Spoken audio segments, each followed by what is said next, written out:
शंख चक्र गदेषु चापरिघाञ्छूलम्बुशुण्डिं शिरे शंख सन्धति करे स्त्रीनयनां सर्वाङ्गभूषावृतां नीलाश्मद्युतिमास्य पाददशकां सेवे महाकालिकां यामोस्तोत्सवपिते हरौ कमलजोहन्तं मधुं कैटभम्। भगवान विष्णु के सो जाने पर मधु और कैटभ को मारने के लिए कमल जन्मा। ब्रह्मा जी ने जिनका स्तवन किया था उन महाकाली देवी का मैं स्तवन करता हूँ।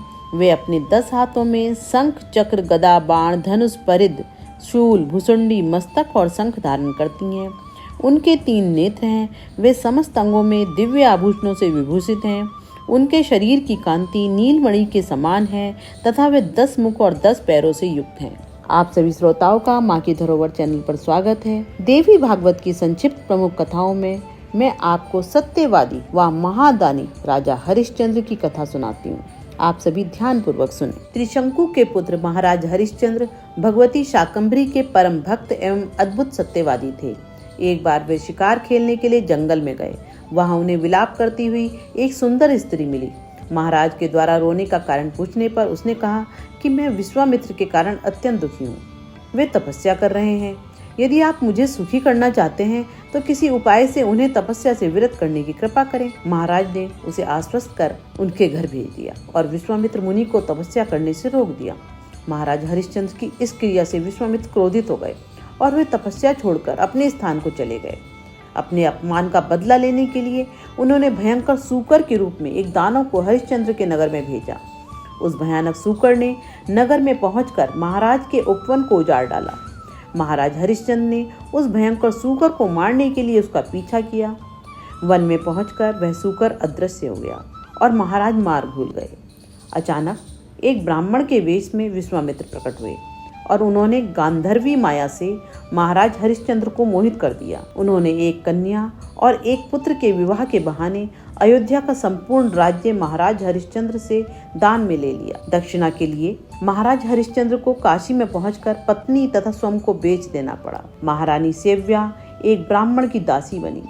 बड़ी कठिनाई से उस ब्राह्मण ने उनके पुत्र रोहिताश्व को साथ रखने की अनुमति प्रदान की। महाराज हरिश्चंद्र ने अपने आप को चांडाल के हाथों बेचकर विश्वामित्र की दक्षिणा चुकाई। अब वे शमशान में शवदाह करने वालों से कर वसूला करते थे। किंतु विपत्ति यहीं समाप्त नहीं हुई। एक दिन ब्राह्मण की समिधा एकत्र करके लाते समय रोहिताश्व को सर्प ने डस लिया। महारानी सेव्या पुत्र की मृत्यु का समाचार सुनकर शोक सागर में डूब गई।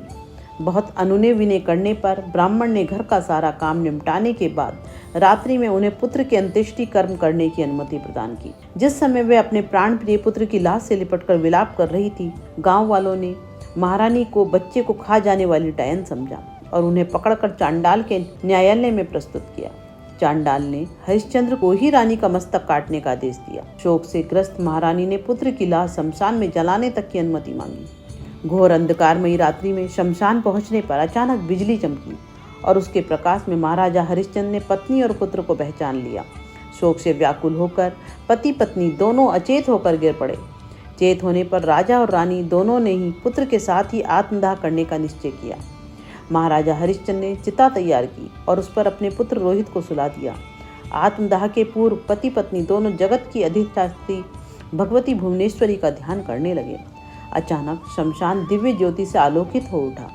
भगवान नारायण के सहित संपूर्ण देवता शमशान भूमि में पधारे। स्वर्ग से अमृत की वर्षा हुई और रोहित स्वस्थ होकर उठ बैठे। इंद्र ने कहा, महाराज अब आप पत्नी सहित स्वर्ग को सुशोभित करें। ये सर्वोत्कृष्ट गति आपके ही कर्मों का फल है। पुण्यात्मा पुरुष ही उस पद के अधिकारी हैं। चांडाल ने कहा, राजन आपने अपनी सेवा से मुझे संतुष्ट कर दिया है। अब आप स्वतंत्र हैं। हरिश्चंद्र ने देखा कि उनका स्वामी चांडाल और कोई नहीं साक्षात धर्मराज हैं। विश्वामित्र ने अयोध्या का राज्य महाराज हरिश्चंद्र को वापस कर दिया और कुमार रोहिताश्व का अयोध्या के राज्य पद पर अभिषेक हुआ। अंत में महाराज हरिश्चंद्र ने पत्नी और अयोध्या की प्रजा के साथ स्वर्ग के लिए प्रस्थान किया। आज की कथा को यहीं विराम देती हूँ। आपको कथा अच्छी लग रही हो तो प्यार दें, अपने मित्रों बच्चों व संबंधियों के साथ साझा करें। जय माता दी।